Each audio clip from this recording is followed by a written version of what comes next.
E gravando aula número 3 do nosso curso de redação. Tema de hoje: o que as bancas esperam das redações? Como eu falava agora há pouco, tão importante quanto você saber o que escrever no seu texto é saber o que será avaliado. Quais pontos serão avaliados no seu texto? A gente trouxe hoje essa temática para discutir aqui. O que as bancas esperam? E quando eu falo em bancas, eu falo em todos os tipos de bancas, desde concursos, Enem, IF. Cada banca de concurso geralmente tem sua particularidade, né? A gente traz aqui um apanhado, não está tudo aqui, claro, mas são mais ou menos, elas seguem mais ou menos o mesmo norte. Por isso, é como se servisse para tudo. Olha só. Espelhos de correção de bancas. Para que servem? Como assim espelho de correção de bancas?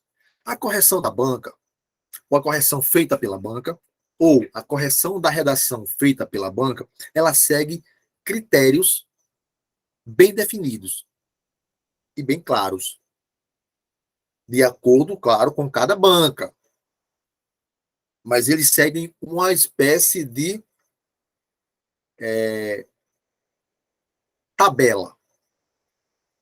Não é avaliado de qualquer forma. Seguem critérios. Distribui-se em pontos. Tantos pontos para coesão, tantos pontos para coerência, tantos pontos para estrutura, tantos pontos para linguagem, tá certo? Vão de aspectos que envolvem a estruturação, que é o que se chama de macroestrutura, que é a estrutura como um todo, e também, detalhadamente, né, a linguagem e a expressão, que é a microestrutura. Então, tem a estruturação, linguagem e expressão, e tem o conteúdo. Esses são os pontos que as bancas avaliam. Não é só aquela estrutura do texto dissertativo, introdução, desenvolvimento e conclusão, tanto no texto dissertativo argumentativo, quanto no texto dissertativo expositivo, quanto no meu artigo de opinião,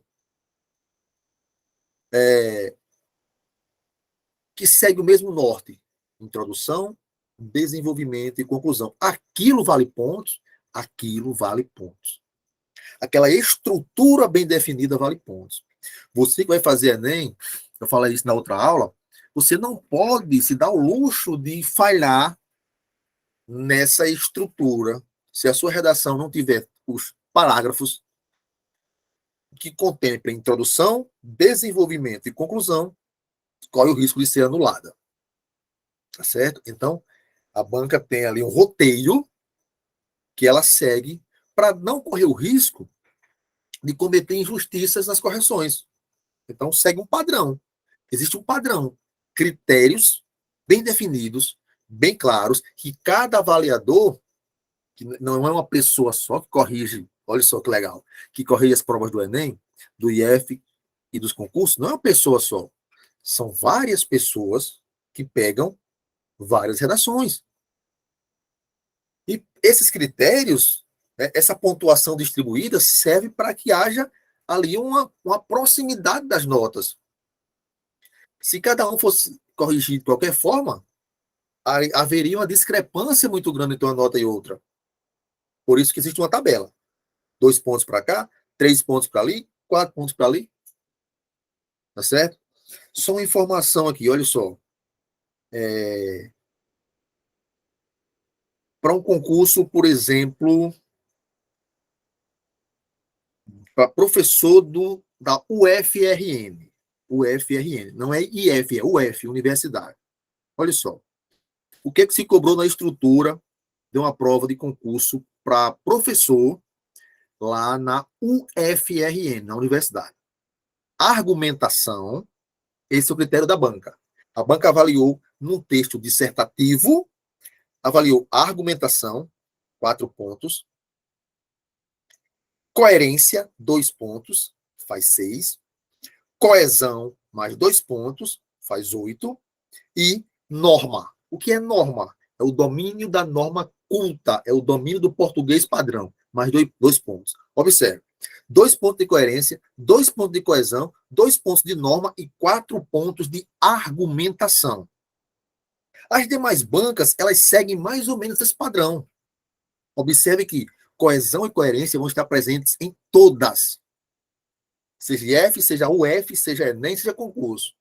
Peraí que chegou alguém, deixa eu atender aqui quem foi que entrou. Pediu para entrar. Então, observe. Coesão e coerência, elas fazem parte de uma boa produção textual. Se um texto, independente de qual texto seja, não tiver uma boa estrutura, não for bem fundamentado, que é a argumentação, que observe que nessa prova foram cobrados 4 pontos de 10. 40% da prova é argumentação. A banca avaliou o que o candidato tinha de bagagem, de repertório, de argumento para defender o ponto de vista. 4 pontos. Coerência. Existia sentido lógico entre as partes do texto? Simplificando, gente, coerência é lógica. Tem sentido, tem coerência. Acabou. Sem palavras bonitas. Traduzindo, tem sentido lógico, tem coerência. Só. E coesão? Coesão é a ligação entre as partes do texto, entre os parágrafos. Através de quê? De elementos coesivos. Conjunções, preposições, pronomes. Em alguns casos, advérbios, verbos. Um texto coeso, onde as ideias, onde as palavras, simplificando mais ainda, a coesão liga palavras, liga frases, liga orações. A coerência liga ideias dentro do texto. Acabou-se. Se você tiver isso em mente, eu peço que você revise essa aula inúmeras vezes e escreva isso. Coesão liga palavras, liga orações dentro do texto. A coerência liga ideias, deixando o texto o que a gente chama de com uma unidade textual. Escrever qualquer coisa numa folha em branco não é um texto. Isso é interessante. Qualquer coisa que você escreveu não é um texto. Para ser considerado texto, ele tem que ter coerência, coesão, intertextualidade, situacionalidade, progressão lógica, para que seja um texto. Se não tiver isso, é apenas um amontoado de frases soltas e muitas vezes desconexas. Essa camisa aqui, para que ela chegasse a esse produto final, a camisa que vocês estão usando agora, a blusa, o short, para que chegasse a esse ponto, diversos fios de linha foram entrelaçados. Não foi isso? Para chegar a esse produto aqui, desse jeito. Olha o manto sagrado, que é diferente. Desse jeito. Um texto é igual. Só que existe um entrelaçamento das ideias. Que eles fiquem, olha só, sem os buraquinhos. Bem fechadinho. Unido, para que haja uma unidade textual. Então, os examinadores, eles seguem um padrão, olha só, eles seguem um padrão que está explicitado numa espécie de tabela, como eu falei. Eles não corrigem à toa, existe uma tabela. Eu sou corretor, eu tenho uma tabela. O meu amigo é corretor, ele tem a mesma tabela. Um terceiro corretor tem a mesma tabela. E a partir dessa tabela, nós vamos corrigir a redação. Por exemplo, aqui, estou corrigindo a prova do IF, da UFRN. Aí eu vou olhar a argumentação. Eu vou olhar o texto e vou olhar o que foi que o candidato argumentou, como ele argumentou, como ele defendeu o ponto de vista. E atribuir de 0 a 4 pontos nesse quesito. Estão entendendo como é que a banca avalia? Não é pegou a redação todinha, vale 6, puf, vale 60. Não, é por pedaços. Analisei a argumentação, argumentos bem definidos, bem sólidos, com citações bem fundamentados, nota máxima, 4 nesse quesito. Não é 4 pontos na redação, é 4 pontos nesse quesito. A coerência não está tão boa. Na tabela vale 2 pontos. Como não está tão boa, eu vou dar 1 ponto. 1 ponto de coerência. 4 de argumentação, 1 de coerência. 5 pontos. Coesão também não está tão boa assim. Vou dar mais 1 ponto. 6 pontos. E a norma. Tem muitas falhas de acentuação, pontuação, colocação pronominal, regência, crase, gramática, né?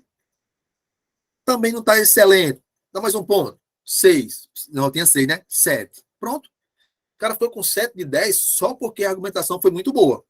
Tinha bons argumentos, mas na hora de organizar as ideias, de ligá-las, ele pecou um pouco, coesão e coerência.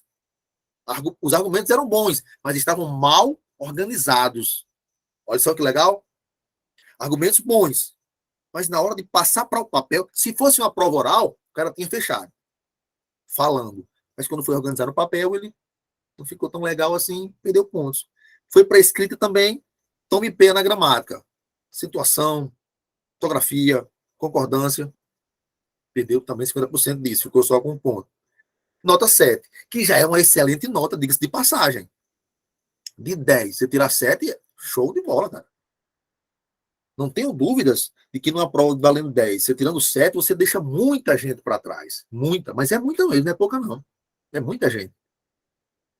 Por isso que lá no IF, dependendo do seu curso, 70 pontos lá é aprovação. Dependendo do seu curso. Se não for um curso muito concorrido, 7 pontos ou 70, né, é muito ponto. É ponto para ficar já preparado para a comemoração, de ver a listinha, o nomezinho da relação, a dos aprovados.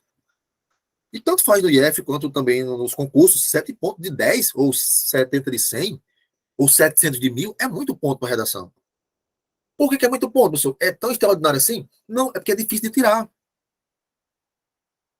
Não é que seja perfeito, é porque muita gente não vai conseguir chegar a esses 7 pontos, esses 700, esses 70. É aí que está a diferença. Tá certo? Então, 70 pontos é muita coisa. Voltando aqui, eles seguem um padrão, né? E esse padrão estão ali os aspectos que devem ser levados em consideração. Como eu falei aqui agora. Lá na UF, o que foi? A norma culta, a argumentação, a coesão e a coerência. É basicamente isso para todo mundo. Se o seu texto, independente da sua banca, da sua prova, se o seu texto está bem argumentado, tem coesão, tem coerência e domina a norma culta, acabou.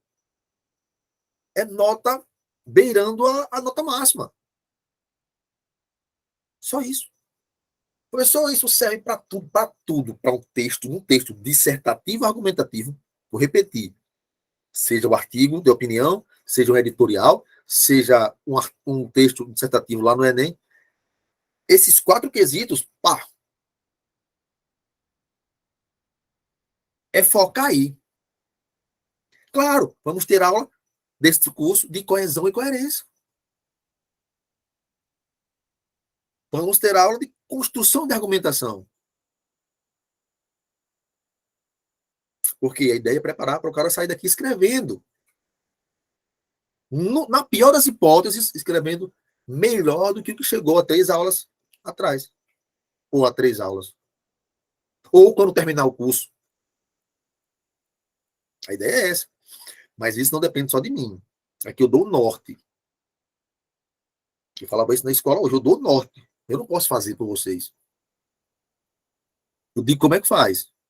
Eu oriento como é que faz. Eu dou a receita, os ingredientes do bolo.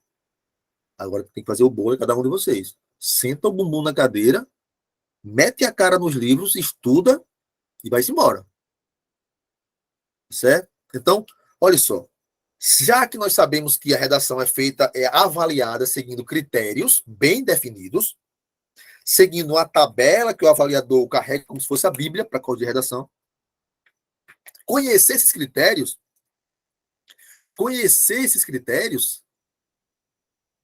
é de suma importância. Porque você vai saber o terreno onde vai estar pisando. Isso, tendo conhecimento disso, de saber o que a banca avalia, vai permitir ao candidato, ao futuro produtor de texto, desenvolver, melhorar, aperfeiçoar competências específicas que serão usadas na redação. Poxa, como é que está a minha argumentação? Eu sei que a banca avalia a argumentação. Eu consigo argumentar de forma clara, de forma proficiente. Eu consigo analisar, argumentar de forma que eu consiga convencer o meu interlocutor, convencer o meu avaliador, porque argumentar, dissertar é isso. É convencer.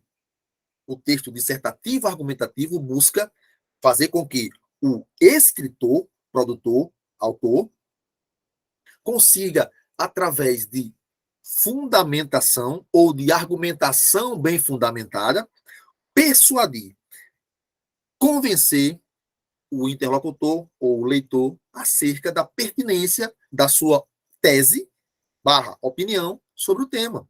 Dissertar é só isso. Não é nem outro bicho. Não é nem um bicho de outro mundo. Dissertar é isso. É convencer. E nós dissertamos todos os dias. Todas as vezes que queremos convencer alguém de alguma coisa, de forma oral ou escrita, estamos dissertando, estamos argumentando. Ah, você quer ir para dançar quadrilha, o pessoal de Marizal que gosta das quadrilhas aí. E sua mãe não quer deixar. Você vai argumentar. Você vai apresentar justificativas para que a sua mãe deixe você entrar na quadrilha, sei lá o nome, não sei o que, junina. Enfim. Seu pai não quer deixar. Sua mãe diz, peça a seu pai. Se ele deixar, né?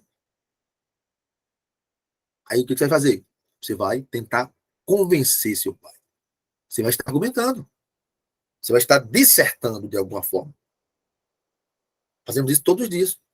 Agora, o problema é fazer isso oralmente e fazer isso de forma escrita. Aí a conversa é mais salgada. Por quê?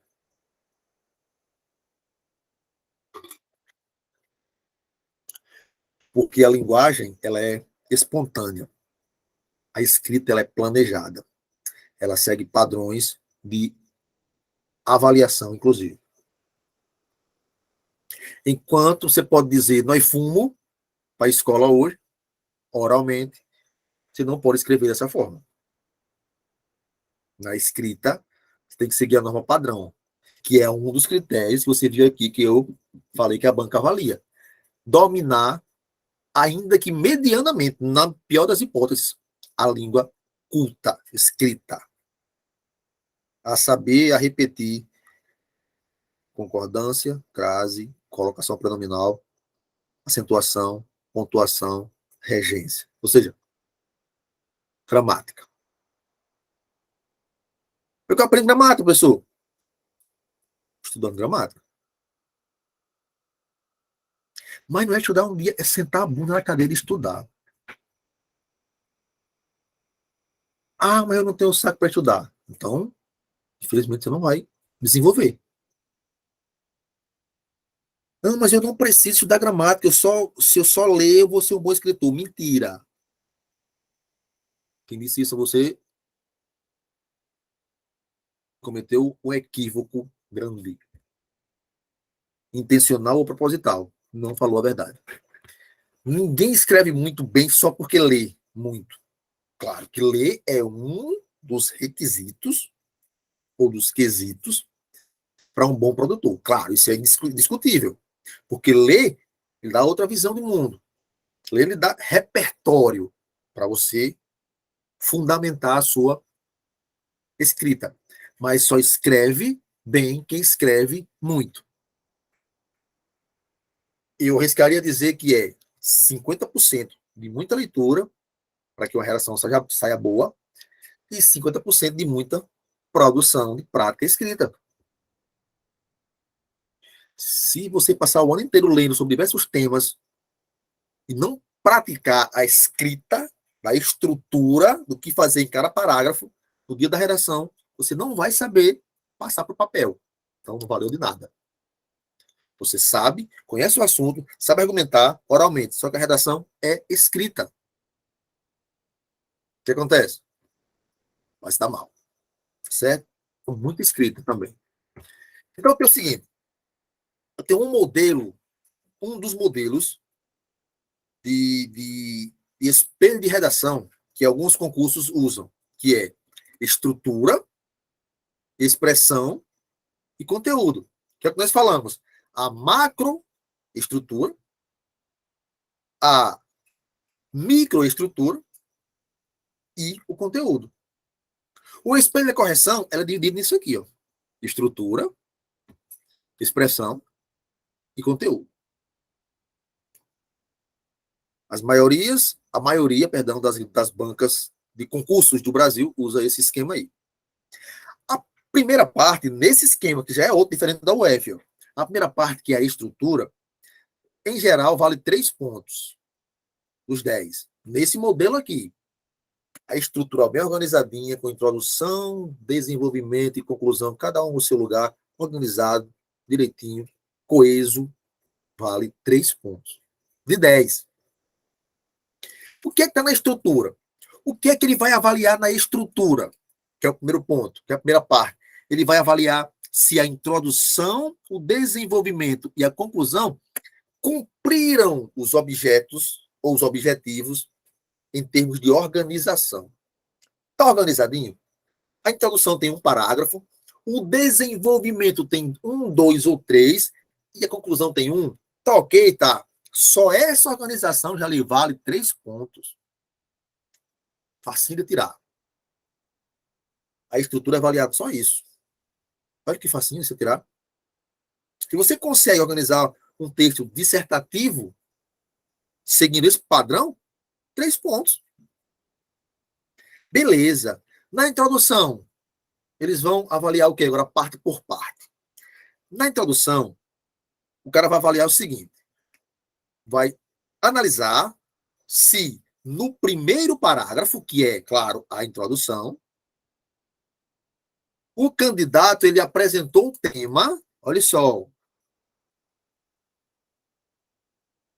Ele quer saber, na estrutura, pegando na introdução, se no primeiro parágrafo ou se na introdução existe uma contextualização a respeito do tema.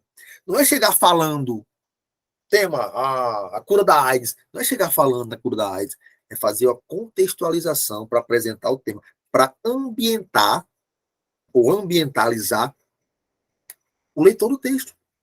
Ele contextualiza. Se está também ali a tese, que eu falei isso na outra aula, a tese ela vai estar logo ali na introdução. Não é no desenvolvimento para aparecer a tese. A tese tem que estar no primeiro parágrafo. Nas primeiras 7 linhas ali, 6 linhas, 7 linhas, no máximo, estourando. Não pode ser. O ideal é que seja 6 linhas na introdução. E já a tese ali. Né? Então, nesse modelo aqui, o cara vai avaliar se você candidato, apresentou o tema, contextualizando, e se você apresentou a tese. Nesse modelo aqui, só isso. No desenvolvimento, o que ele vai observar? Olha só, esse modelo é tranquilo demais de fazer. Ele vai observar a estrutura dos parágrafos. Onde é que está o desenvolvimento? É o corpo do texto. É o responsável pela argumentação. É o responsável pela defesa da tese. A tese ela é apresentada na introdução, gente, obrigatoriamente, mas ela só é desenvolvida no desenvolvimento, que é nada mais do que a argumentação que você vai utilizar para justificar a sua tese, para defender seu ponto de vista. Então, o desenvolvimento são os parágrafos, seja 1, 2 ou 3, vamos falar sobre isso na estrutura, na aula de estrutura, sobre estrutura, que compõem a argumentação do seu texto, a defesa do seu ponto de vista. Ah, professor, achei que eu ia defender meu ponto de vista lá na conclusão. Não. A defesa é no corpo do texto. A defesa da sua tese é aqui, ó, no desenvolvimento, nos parágrafos do desenvolvimento. E no final, no último parágrafo, o que o avaliador vai analisar? Se existe ali uma retomada da tese. Como assim, Luiz? A tese. Você falou que a tese ela vai estar lá na introdução. Sim, ela começa lá. Depois, nos parágrafos seguintes do desenvolvimento, você vai desenvolver, argumentar para defender a tese. E no final, antes de começar a sugerir, quem sabe, uma solução para resolver o problema, você vai retomar a tese. E essa retomada de tese é o que deixa o seu texto coerente. Um parágrafo sempre retomando o anterior e dando sequência. Vamos ter uma aula sobre isso. Como ligar os parágrafos para que o texto seja coerente e coeso.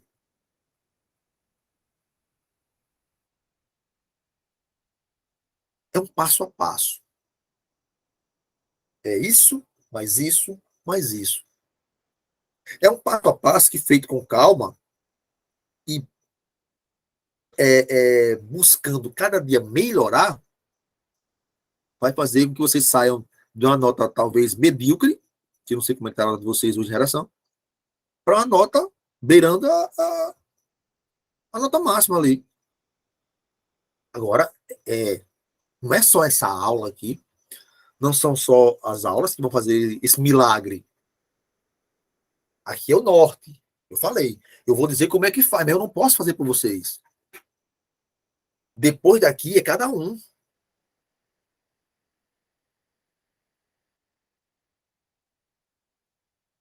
Depois daqui, é o que eu falava na sala de aula hoje para os meninos, lá no 9º ano, é a tal da autorresponsabilidade. É eu me responsabilizar pelo que eu quero, correr atrás. É buscar.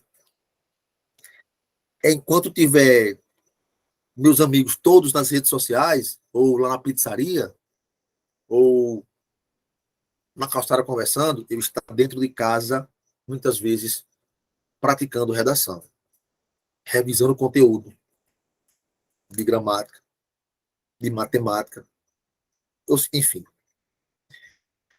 Estudar é algo doloroso nesse sentido, porque algumas vezes você vai ter que abdicar de certas coisas para conseguir seus objetivos.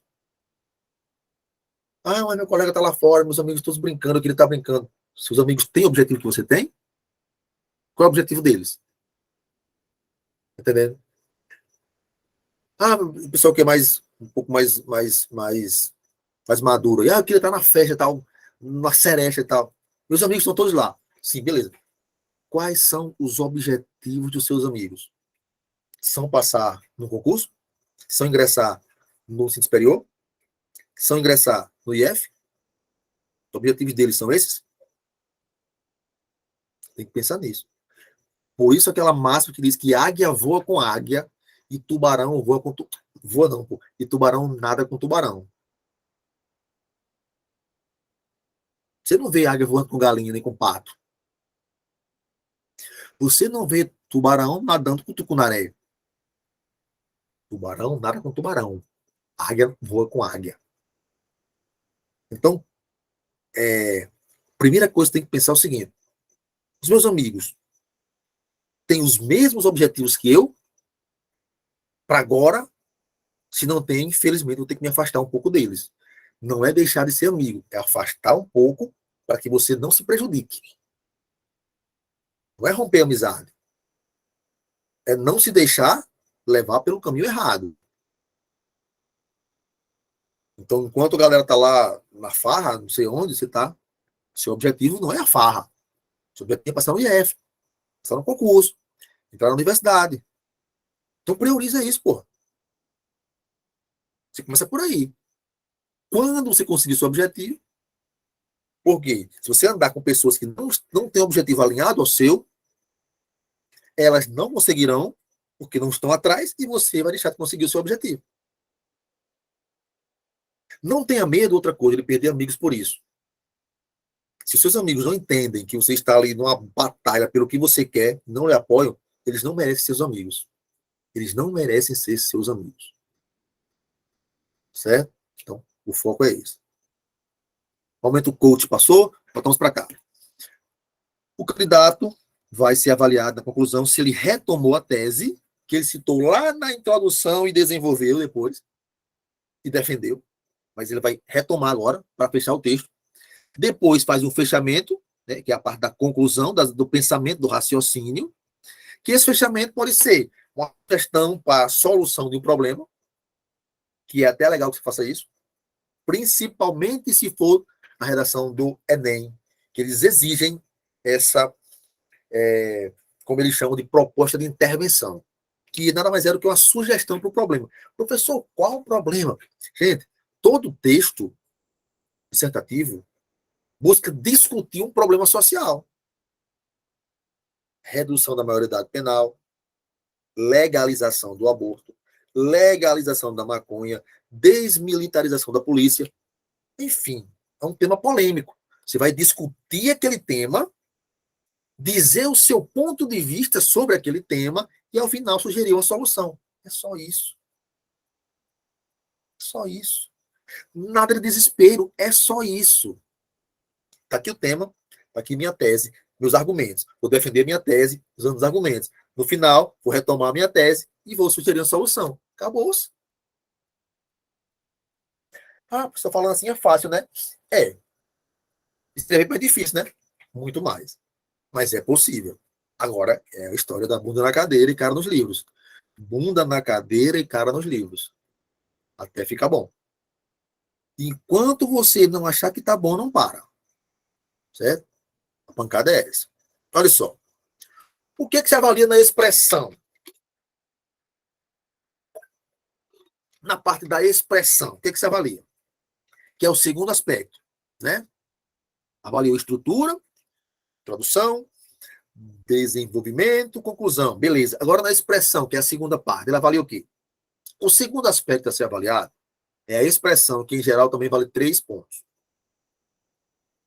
Os principais elementos que são avaliados na maioria das bancas quanto à expressão é coesão e coerência. Como assim, professor? Já falei. O texto está coerente, com as ideias interligadas, e coeso, com as palavras, orações, períodos interligados.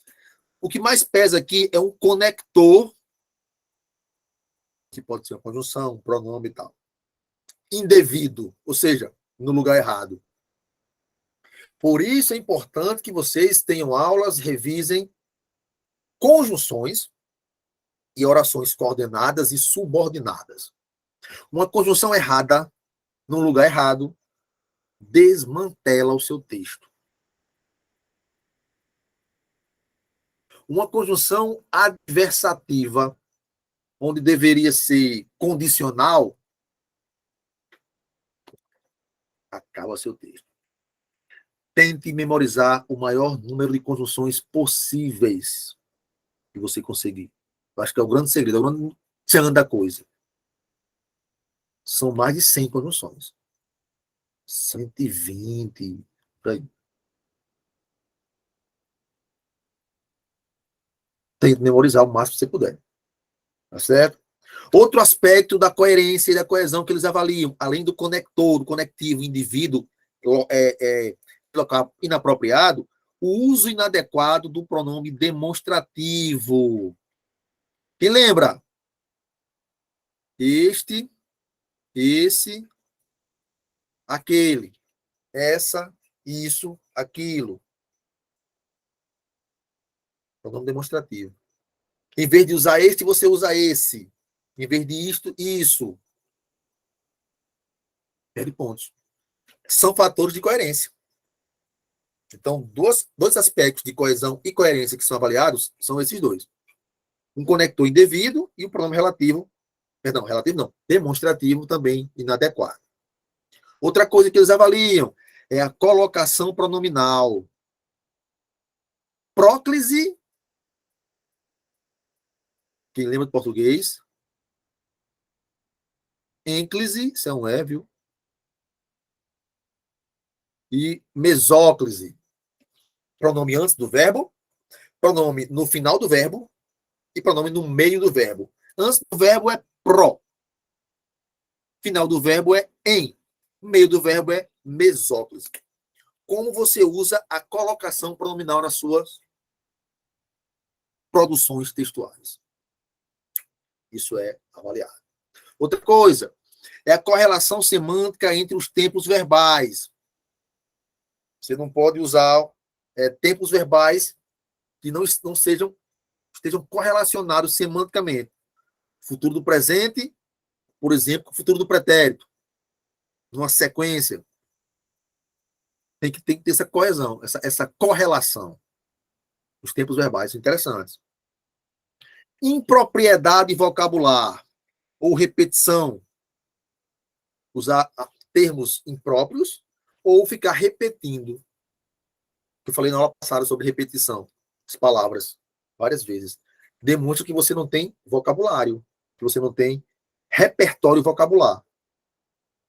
Além de ter cuidado com o uso inapropriado, ter cuidado para não repetir várias vezes a mesma palavra. Indica que você tem uma pobreza vocabular muito grande, devido ao fato de não ler, principalmente. É aí onde a leitura entra. Tá certo? Eu falei que ninguém se torna um bom produtor se não for um bom leitor. Aliás, sendo somente um bom leitor. Mas ninguém é bom leitor também. Ninguém é bom produtor também se não for bom leitor. Um completa o outro. Entenda. Só o bom leitor não vai se tornar um bom escritor.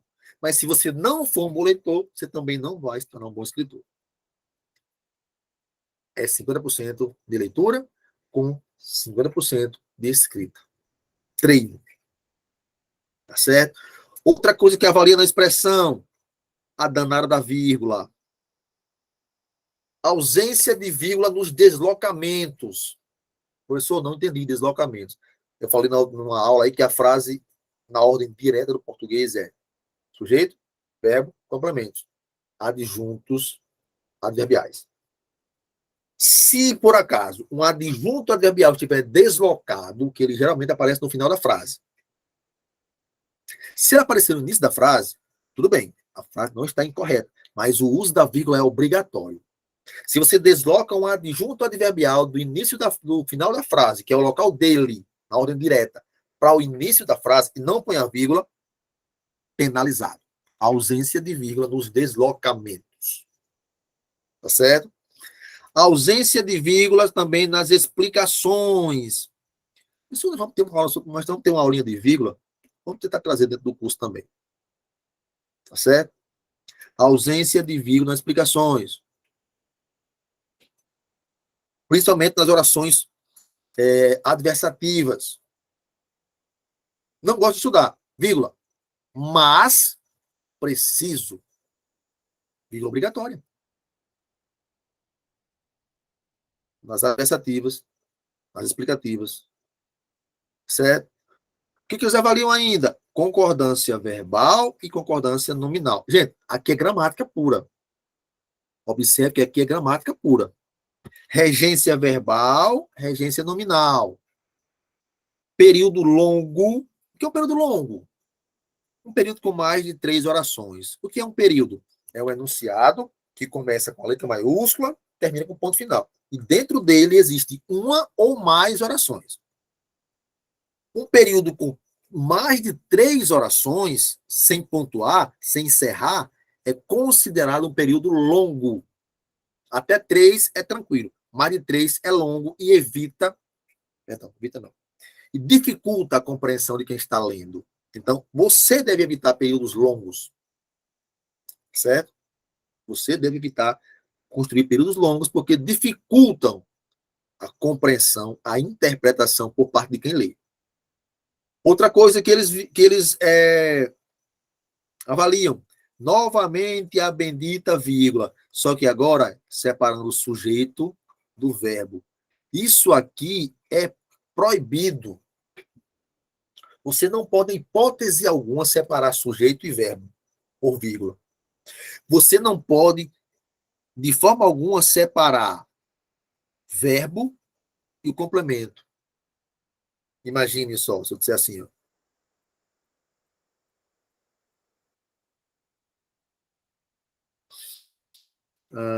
Inteligente, por exemplo.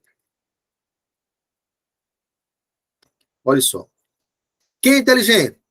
João, sujeito da oração. Predicado, é inteligente. Está aqui João, está aqui o verbo, que é o predicado. Se eu pôr uma vírgula aqui, eu acabo cometendo um dos maiores crimes da língua portuguesa, que é separar o sujeito e o verbo, ou sujeito e o predicado, por vírgula. Não separa. É crime inafiançável. Também não poderia. Ah, pessoal, então eu posso fazer assim, né? Ó. Rapaz, eu ia fazer um J também não ficou bonito, não. Né? Então, pessoal, eu posso fazer assim, então. João é. Se eu não posso colocar vírgula aqui entre o verbo e o João, eu posso colocar aqui, né? Inteligente. Posso? Também não. Que aqui, pessoal, mas eu não estou separando o sujeito e o verbo, mas está separando o verbo do complemento, que também é proibido. Dois casos clássicos que você não pode errar jamais. É separar o sujeito, separar por vírgula o sujeito e o verbo, ou então o verbo e o complemento. Proibido. Só que para ter esse conhecimento, né, de uso de vírgula, você tem que saber o seguinte: sintaxe. Nós, enquanto crianças, lá nas séries iniciais, a professora disse que a gente vai usar a vírgula para respirar. Olhe, todas as vezes que você precisar respirar, fazer uma pausa para respirar na leitura, na sua escrita, você vai usar uma vírgula. É uma baboseira isso. Claro, fala isso para as crianças, para a gente ir aprendendo, que é uma maneira didática da criança entender para que aquela vírgula ali. Mas imagine só se toda vez que você for respirar, você usar uma vírgula. Se o cara tiver asma, setando vírgula no texto todinho. A vírgula, ela é feita com base em conhecimento de sintaxe.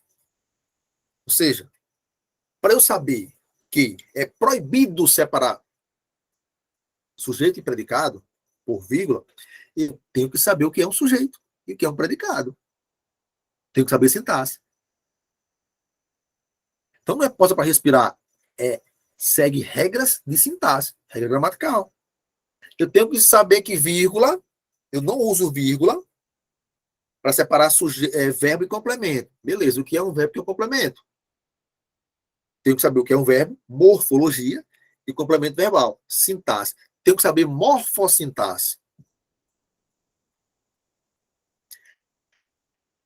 É obrigatório o uso da vírgula para separar o vocativo.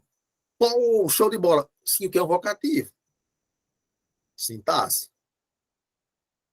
Está vendo como para escrever você tem que saber gramática? Aí algumas pessoas, não, para que gramática? Para fazer redação. Não é nem que é gramática. E isso não. A primeira competência das 5 competências da prova de redação do Enem é gramática pura. Que é dominar, que é isso aqui, ó.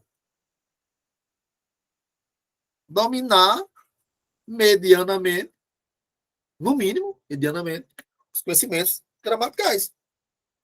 Como é que não tem gramática no Enem? Tá entendendo?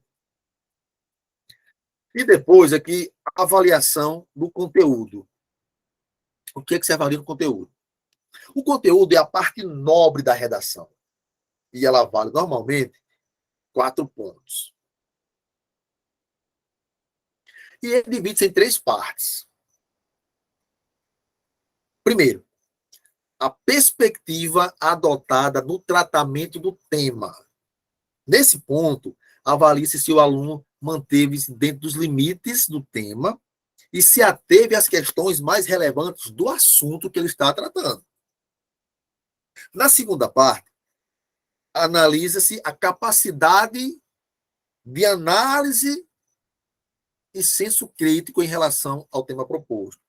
É outro quesito. Aqui, o que é que você vai ser avaliado? vai ser avaliado se o conteúdo foi desenvolvido com originalidade. Ou seja, sem se reportar aos textos motivadores. A argumentação própria, com o olhar perspicaz sobre o tema, e originalidade, indícios de autoria do autor do texto, do escritor, do produtor. E no final, avalia aqui a consistência dos argumentos. O corretor ele deve ficar atento aos argumentos e as fundamentações têm força e se foram construídos de forma sólida. Grosso modo, o conteúdo vai avaliar a argumentação nesses aspectos. Se está argumentado dentro do tema, dentro das questões mais relevantes acerca do tema, se existe originalidade, se não tem marcas de plágio ou de cópia dos textos motivadores, e se está bem fundamentado.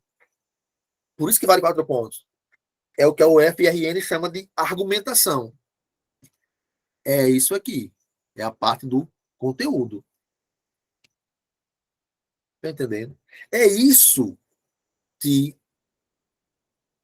as bancas esperam. É isso. E saber disso, vou repetir o que eu falei no início da aula, é tão importante quanto saber o que escrever. Porque você vai escrever sabendo que vai ser avaliado. E essa aula é importantíssima. E eu peço que vocês revisem essa aula, anotem que não anotaram aqui agora, pausem, revejam, copiem, porque ter essa clareza do que escrever ou do que será avaliado no seu texto é tão importante quanto escrever. Então tem que melhorar a expressão, tem que melhorar o conteúdo, tem que melhorar na estrutura, porque qualquer texto dissertativo, argumentativo vai me cobrar isso. Vou repetir. Isso serve para qualquer pessoa. Serve para o IF? Com certeza. Serve para o Enem? Com certeza. Para os concursos? Com certeza. Porque a maioria dos concursos pedem uma questão discursiva, que é um texto dissertativo.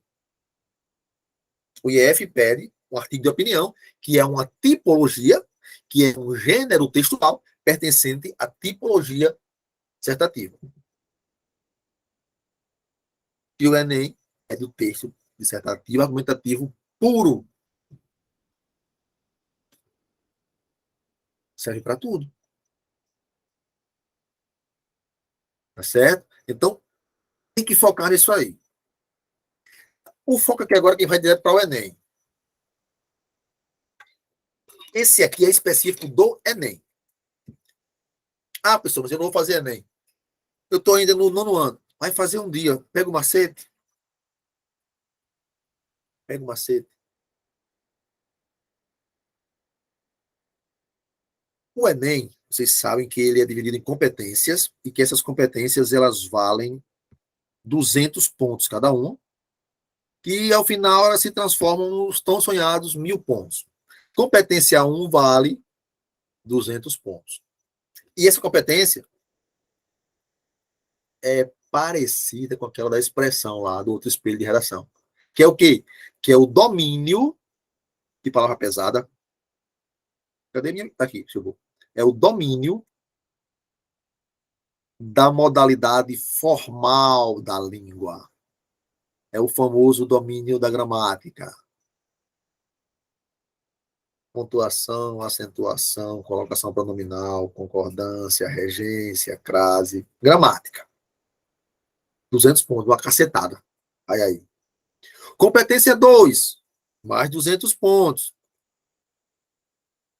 O que é que se espera? Que o candidato seja capaz de compreender a proposta.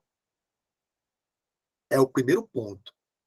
É compreender a proposta para evitar de fugir do tema e ficar com 0. E depois de compreendida a proposta, ser capaz de aplicar conceitos de várias áreas do conhecimento para desenvolver o tema.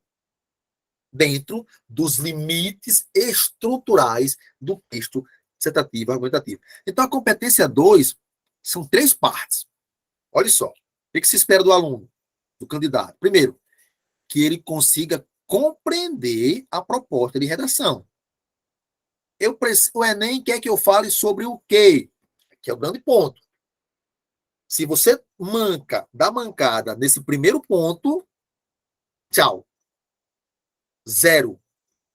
Você vai fugir do tema. Você não entendeu o tema? Não entendeu a proposta? Você vai escrever na outra linha de raciocínio, 0. De todas as competências, essa é a única do Enem que você não pode zerar. Você pode zerar a competência 1 e o seu texto não será zerado 100%. Tirar alguma notazinha ali ainda. Perde 200 pontos só, hein? Você pode zerar 3, só perde 200 pontos. Você pode zerar 4. Agora você não pode zerar a competência 2. Zerou a 2, zera a redação toda. Essa é a... como é aquele negócio? Granada. Errou, puf, ela estoura tudo. Ela explode tudo. Então, primeiro, competência 2, compreender a proposta. Pegou a prova, você vai tentar compreender, vai ler os textos motivadores. E, poxa, o Enem quer que eu fale sobre o que aqui? Depois disso, primeira etapa, depois disso, você vai tentar, já entendi. Compreendi a proposta, meio caminho andado para o sucesso. Agora eu vou pegar e aplicar conhecimentos de várias áreas, conceitos de várias áreas, da filosofia, da sociologia, dependendo do texto, do tema, da biologia, da psicologia, da área da história. Claro, depende do tema. Não é todo o tempo que cabe tudo. Aí cabe você ter esse discernimento. Segundo ponto, né? Esse, aplicar, compreendi a proposta, depois peguei conhecimentos de várias áreas e vou aplicar para quê? Para desenvolver o meu tema, usando esses conhecimentos, esses conceitos. E só tem esses conceitos em mente um indivíduo que é um devorador de livros, que estuda filosofia, sociologia, religião, política, formação da sociedade. Professor tem que saber tudo isso, no mínimo, para você se dar bem na redação do concurso, do Enem, do IF. Mas eu não tenho tempo. Procure, crie, se vire, dê seus pulos. Tempo não se tem, tempo se cria. Quem quer, corre atrás. Diminua o tempo na rede social e aumenta o tempo no estudo. Diminua o tempo da conversa na pracinha, com as amigas, com os amigos, e atribui esse tempo à leitura. É o que você quer. Faça por onde. Tá certo? E o terceiro ponto. Primeiro, compreender a proposta. Segundo, aplicou conceitos dentro da proposta para fundamentar, desenvolver o meu tema. Se lembrando que o próximo ponto é seguir os limites da estrutura do texto dissertativo argumentativo. Porque se você errar também aqui, você vai fugir da tipologia textual. Nota 0. Tanto você vai tirar 0 se não compreender a proposta, quanto se não fizer o texto dentro da estrutura dissertativa argumentativa, que é cabeça, meio e fim. Introdução, desenvolvimento e conclusão. Por isso que eu chamei de granada essa competência aqui, que ela pode explodir todo o seu texto. É a única que pode fazer isso. Zerou aqui, acabou. Só o próximo ano.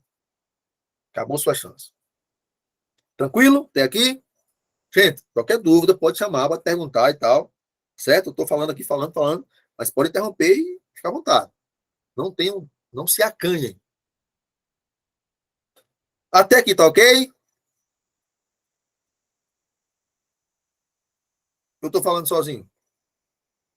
Vocês estão aí ainda? Tudo ok, professor. Perfeito. Sigamos, pois. Competência 3. O que eu preciso fazer? Selecionar, relacionar, organizar, interpretar informações fatos, opiniões e argumentos em defesa do ponto de vista. A competência 3 nada mais é do que tornar o seu texto lógico, dar progressão ao seu texto, selecionando as ideias, relacionando as ideias, organizando as informações, para que o seu texto tenha lógica, portanto, tenha coerência. A competência 3 trata da coerência textual. Esse monte de coisa, você fica doido. Meu Deus do céu, selecionar, organizar, relacionar e tal, tal. Coerência. A competência 3 vai avaliar se o seu texto tem coerência, tem progressão lógica, tem sentido lógico entre as ideias dos parágrafos. Só isso. Olha como não é nem um bicho de outro mundo. Você vê assim, meu Deus do céu, que é isso? Competência 4, demonstrar conhecimentos, mecanismos linguísticos necessários para a construção da argumentação. O que é isso? Coesão. Acabou-se. Coesão. Isso tudo é só coesão. Só coesão. Fazer a ligação das palavras dentro dos períodos, né, das orações com os conectivos. Só coesão. Estudinho só coesão. Competência 3 e 4, coerência e coesão. Competência 1, gramática. Competência 2, compreensão da proposta. Competência 5, intervenção. Na competência 5, espera-se uma solução para o problema. Acabou. Claro. E a conclusão da redação do Enem, ela é especial. Ela difere das demais conclusões de demais artigos, perdão, textos dissertativos argumentativos. Ela é particular, porque só ela exige essa intervenção. As demais você pode fazer ou não, mas o Enem, essa intervenção é obrigatória. E ela tem que ser detalhada. Na aula sobre estrutura de redação do Enem, vamos trazer isso passo a passo, bem esmiuçadozinho, como deve realmente ser. Aqui é só a gente ter uma noção do que é avaliar. Certo? Então, meu Deus do céu, as competências do Enem. 5 competências, cada uma vale 200 pontos, e traduzindo é só isso. Competência 1 vai avaliar a gramática. Competência 2 vai avaliar se você conseguiu compreender a proposta de intervenção, se tem argumentos e se consegue organizar um texto com introdução, desenvolvimento e conclusão. Só. Competência 3, coerência, acabou. Como é que eu torno o texto coerente? Organizando as ideias, selecionando, interpretando informações, argumentos, defendendo seu ponto de vista. Competência 4, coesão, demonstração de conhecimentos dos mecanismos linguísticos que tornam o texto coeso. Os conectores, conectivos, já citados desde a primeira aula, que eu falo sobre isso. Conjunção, preposição, pronomes, tal, tal, tal. Competência 5, solução para o problema. Apresentar uma proposta para solucionar o problema. Está aqui o espelho da redação do Enem. Cada uma vale 200 pontos. Ora, agora ficou fácil. Eu sei que o avaliador vai lá meu texto todo e vai lá se eu não errei muitas palavras. Não errei muita concordância, pontuação, acentuação. E vai me dar uma nota ali, de 0 a 200 pontos. Competência 2, ele vai olhar se eu compreendi a proposta e tal. A 3, se foi coerente. A 4, se teve coesão. A 5, se eu apresentei a intervenção. Vai somar a minha pontuação aí e vai dar o resultado. 40 pontos. Perdão, 400 pontos, 200 pontos, 600 pontos, 800 pontos. Mas tem os quebrados, né? 840 e tal, 860, o negócio todo. É matemática. Vai somando a pontuação. Cada competência dessa daqui, a nota vai de 0 a 200. Você pode tirar 0, pode tirar 40, pode tirar 80, 160 e 200. É assim, é de 40 em 40. Competência 2, mesmo padrão. Você pode tirar 0, pode tirar 40. Na 2, pode tirar 60, pode tirar 80. Aliás, perdão. 40, 80, 160, 120, 160 e 200. É isso. 40, 80, 120, 160 e 200. É de 40 em 40. É assim que é avaliar o seu texto. No final, aquela nota lá, 680, que fulano tal tirou 900 e não sei quanto, 740. É a soma dessas notas de cada competência. Tá certo? Então, traduzindo as competências do Enem, né, que nós vamos deixar essa parte aqui para a próxima aula, para não estender muito, a gente vai começar aqui, nesse slide, traduzindo as competências do Enem. A gente encerra nisso aqui, tem esse, esse, esse, esse, esse, esse. Por quê? Que a competência é assim, porque vai agora o passo a passo de cada competência. Como assim? Você já falou aqui, ó, competência 1, domínio, tal, tal. Sim, eu falei aqui por cima, o que cada competência avalia. Mas eu não falei isso aqui, ó. Quando é que eu tiro 200 pontos? Quando é que eu tiro 0? Quando é que eu tiro 40? Vamos traduzir a pontuação de todas as competências. Começando daqui. Competência 1, eu tiro 0 quando? Competência eu tiro 40 pontos e não 0 na competência 1 se eu fizer o quê? Eu tiro 80 pontos. Se eu fizer o quê? Para tirar 160 na competência 1, preciso de quê? Entendeu? Vai ser essa questão aí do passo a passo. E a gente vai iniciar a próxima aula, sábado, e depois disso, aí sim entraremos na parte de estrutura, tendo entendido como é que funciona toda a dinâmica da coisa.